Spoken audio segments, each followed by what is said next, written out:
हाँ तो बच्चों, पिछले टर्म पर हम बात कर रहे थे हाइड्रोजन बॉन्ड पर। पिछले टर्म पर ये डिस्कस किया था कि हाइड्रोजन बॉन्ड क्या होता है, हाइड्रोजन बॉन्ड बनने की क्या कंडीशंस होती हैं।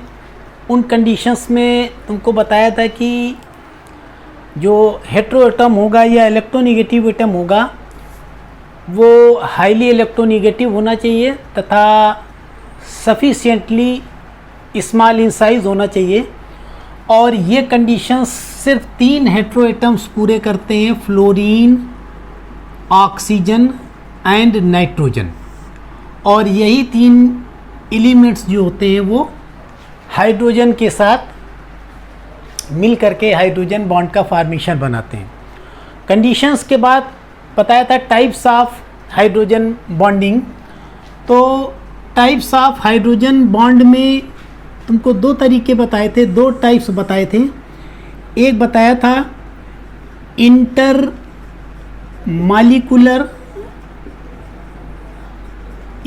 मालिकुलर हाइड्रोजन बॉन्ड और दूसरा बताया था इंट्रामालिकुलर हाइड्रोजन बॉन्ड। डिस्कशन हो गया था कि इंटरमालिकुलर हाइड्रोजन बॉन्ड क्या था, कि a hydrogen bond form between the atoms of different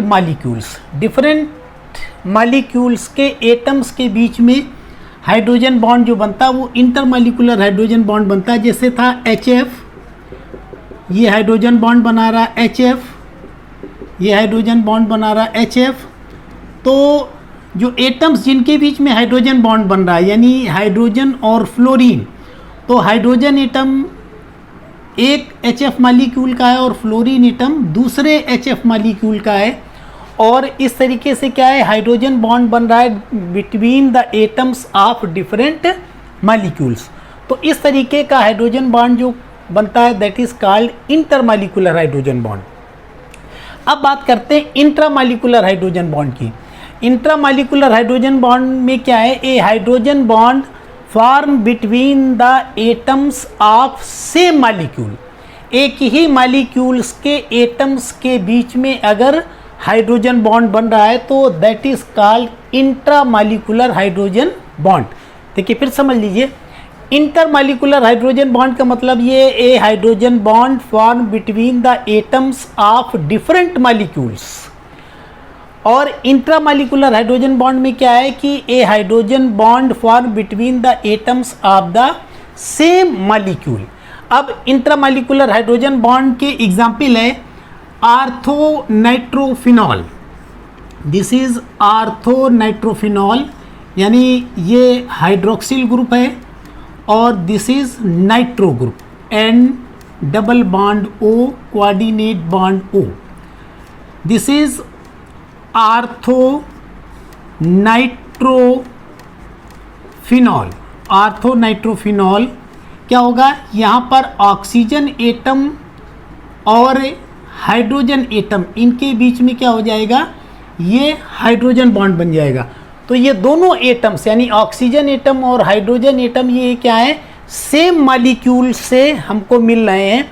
तो ये जो हाइड्रोजन बॉन्डिंग होगी इसको हम कहते हैं इंट्रामालिकुलर हाइड्रोजन बॉन्ड। इसी तरीके से दूसरा एग्जाम्पल है सैलिसाइल एल्डिहाइड या आर्थोहाइड्रोक्सी बेंजल्डिहाइड यानी दिस इज आर्थोहाइड्रोक्सी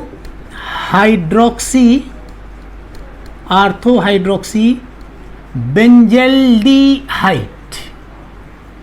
इसमें क्या है, इस ऑक्सीजन एटम और इस हाइड्रोजन एटम के बीच में बॉन्ड बन रहा है। तो ये क्या है, a hydrogen bond is form between the atoms of the same molecule. तीसरा एग्जाम्पल है आर्थोहाइड्रोक्सी बेंजोइक एसिड जिसको सैलिसिलिक एसिड भी कहते हैं। This is C double bond O OH, this is orthohydroxy benzoic acid, यानी इस ऑक्सीजन और इस हाइड्रोजन एटम के बीच में बॉन्ड बन रहा है और दोनों एटम्स क्या है, सेम मॉलिक्यूल से मिल रहे हैं, तो this is ortho hydroxy benzoic acid, ortho hydroxy benzoic acid. एक और एग्जाम्पल है आर्थोफ्लूरोफिनॉल, आर्थोफ्लूरोफिनॉल यानी ये फ्लोरीन एटम और यहाँ पर हाइड्रोक्सिल ग्रुप क्या है, इस फ्लोरीन एटम और हाइड्रोजन एटम के बीच में यहाँ पर हाइड्रोजन बॉन्ड बन रहा है, दिस इज आर्थोफ्लूरोफिनॉल। तो इस तरीके से क्या है, इन चारों में क्या है, हाइड्रोजन बॉन्ड का फॉर्मेशन हो रहा है उन एटम्स के बीच में जो कि सेम मॉलिक्यूल से मिल रहे हैं, तो this is called intramolecular hydrogen bond. तो क्या कहने का मतलब है, a hydrogen bond for between the atoms of the same molecule. इसके अलावा एक दूसरी चीज ये है कि अगर तुम देखो तो हाइड्रोजन बॉन्ड की वजह से क्या हो रहा है, एक नई 6 मेंबर्ड रिंग का यहाँ पर फॉर्मेशन हो रहा है। इसी तरीके से यहाँ पर भी एक नई 6 मेंबर्ड रिंग का फॉर्मेशन हो रहा है, यहाँ पर भी एक नई 6 मेंबर्ड रिंग का फॉर्मेशन, यहाँ पर एक 5 मेंबर्ड रिंग का फॉर्मेशन हो रहा है। तो इस तरीके के हाइड्रोजन बॉन्ड की वजह से अगर एक नई 6 या 5 मेंबर्ड रिंग का फॉर्मेशन हो जाता है तो इस रिंग को कहते हैं चीलेट ring, this is called चीलेट ring. और इस तरीके के कंपाउंड्स को कहते हैं चीलेट कंपाउंड्स, चीलेट कंपाउंड्स। तो ये हो गया types of hydrogen bond. Hydrogen bond यानी दो तरीके का है, इंटरमॉलिक्यूलर हाइड्रोजन बॉन्ड और इंट्रामॉलिक्यूलर हाइड्रोजन बॉन्ड। अब दूसरी चीज आ जाओ, यानी applications of hydrogen bond, applications of hydrogen bond. Next है एप्लीकेशंस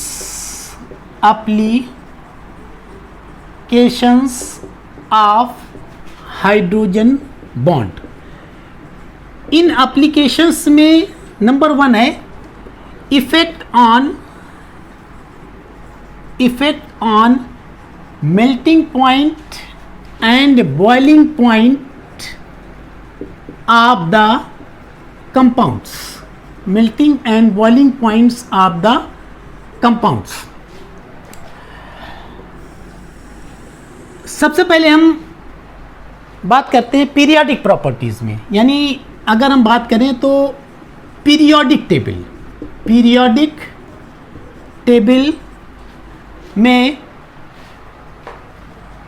होता क्या है कि जब पीरियोडिक टेबल के किसी ग्रुप में हम टॉप टू बॉटम मूव करते हैं तो जैसे जैसे मॉलिक्यूलर मास कंपाउंड्स का बढ़ता है वैसे वैसे कंपाउंड्स का मेल्टिंग एंड बॉइलिंग पॉइंट्स भी वहाँ पर बढ़ता है। हम बात करते हैं ग्रुप 14th की। 14th में क्या प्रेजेंट है, कार्बन, सिलिकॉन, जर्मेनियम, टिन और लेड। हम अगर इनके हाइड्राइड्स का फॉर्मेशन करें तो यहाँ पर बन जाएगा CH4, यह आ जाएगा SiH4, GeH4, SnH4। तो जब 14th पीरियड में हम ऊपर से नीचे की ओर मूव करते हैं तो जैसे जैसे कंपाउंड्स का मॉलिक्यूलर मास इंक्रीज करता वैसे वैसे क्या होता है, इनका मेल्टिंग और बॉइलिंग पॉइंट भी इंक्रीज करता है। लेकिन अगर ग्रुप 15 की बात करें, ग्रुप 16 की बात करें और ग्रुप 17 की बात करें तो यहाँ पर थोड़ा सा एक्सेप्शनल केस हो जाता है। ग्रुप 15 में कौन कौन से एलिमेंट प्रेजेंट है, नाइट्रोजन, फास्फोरस, आर्सेनिक और एंटीमनी। ग्रुप 16 में प्रेजेंट है ऑक्सीजन, सल्फर, सेल्यूरिनियम और टेल्यूरिनियम। ग्रुप 17 में प्रेजेंट है फ्लोरीन, क्लोरीन, ब्रोमीन और आयोडीन। अगर इसके हाइड्रोजन के कंपाउंड्स अगर हम बनाएं तो यहाँ क्या हो जाएगा, NH3, ये हो जाएगा PH3, ASH3, SbH3। अगर इसके हाइड्रोजन के कंपाउंड्स बनाएं तो बन जाएगा H2O, H2S, H2Se, H2Te। अगर 7th ग्रुप के एलिमेंट्स का बनाए तो ये हो जाएगा HF, HCl, HBr और HI। तो 14 ग्रुप में तो ये यहाँ पर एक रेगुलर ग्रेडेशन होता है, एक रेगुलर चेंज होता है कि जैसे जैसे मॉलिक्यूलर मास बढ़ता है वैसे वैसे कंपाउंड्स का मेल्टिंग और बॉइलिंग पॉइंट्स बनता है। लेकिन 15, 16 और 17 ग्रुप ये एक्सेप्शनल केस है, क्योंकि यहाँ पर जो एलिमेंट है, जैसे मान लो यहाँ पर नाइट्रोजन है, ऑक्सीजन है, फ्लोरीन है, ये क्या करते हैं, ये हाइड्रोजन बॉन्ड फॉर्मेशन में इन्वॉल्व हो जाते हैं। तो यहाँ पर एक रेगुलर चेंज नहीं आता है इनके मेल्टिंग एंड बॉइलिंग पॉइंट पर। जब हम किसी ग्रुप में टॉप टू बॉटम हम मूव करते हैं या जैसे जैसे मॉलिक्यूलर मास बढ़ता है वैसे वैसे उनके मेल्टिंग और बॉइलिंग पॉइंट में रेगुलर चेंज नहीं आता। होता ये है कि अगर पीरियडिक प्रॉपर्टीज़ की बात करें तो इनका मेल्टिंग और बॉइलिंग पॉइंट सबसे कम होना चाहिए और इसका सबसे ज़्यादा होना चाहिए। उसी तरीके से 16 ग्रुप में इसका सबसे कम होना चाहिए, इसका मेल्टिंग और बॉइलिंग पॉइंट सबसे ज़्यादा होना चाहिए। लेकिन HF 17th ग्रुप में इसका सबसे कम होना चाहिए, इसका ज़्यादा हो। लेकिन होता क्या है, एक्सेप्शनली इन तीनों कंपाउंड्स का जो मेल्टिंग एंड बॉइलिंग पॉइंट होता है वो इनके कंपाउंड्स के यानी इनके लोअर पार्ट में जो कंपाउंड्स हैं उनसे इनका मेल्टिंग पॉइंट ज़्यादा होता है। और ये मेल्टिंग और बॉइलिंग पॉइंट इनका ज़्यादा होना है इसकी वजह से, क्योंकि ये कंपाउंड्स क्या करते हैं, हाइड्रोजन बॉन्ड फॉर्मेशन में इन्वॉल्व हो जाते हैं। अब अगर हम बात करें तो क्या होता है कि मेल्टिंग क्या होती है, यानी ये मॉलिक्यूल हैं, इन मॉलिक्यूल्स के बीच में क्या है, ये वाटर मॉलिक्यूल है, ये वाटर मॉलिक्यूल है, ये वाटर मॉलिक्यूल है, इस तरीके से वाटर मॉलिक्यूल हैं। तो इनके बीच में इंटरमॉलिक्यूलर फोर्स ऑफ अट्रैक्शन यहाँ पर ऑपरेट करता है, जिसकी वजह से ये आपस में एक दूसरे से जुड़े रहते हैं। सॉलिड के केस में मॉलिक्यूल आपके बीच में इंटरमॉलिक्यूलर फोर्स ऑफ अट्रैक्शन बहुत ज़्यादा होता है, इसकी वजह से वो आपस में बहुत पास होते हैं। लिक्विड में इंटरमॉलिक्यूलर फोर्स ऑफ अट्रैक्शन थोड़ा कम होता है, जिसकी वजह से मॉलिक्यूल क्या हो जाते हैं, एक दूसरे से थोड़ा दूर हो जाते हैं। और इन केस ऑफ गैस में क्या होता है, मॉलिक्यूल्स के बीच में डिस्टेंस बहुत ज़्यादा हो जाता है और इनके बीच में क्या होता है, इंटरमॉलिक्यूलर फोर्स ऑफ अट्रैक्शन बहुत कम हो जाता है।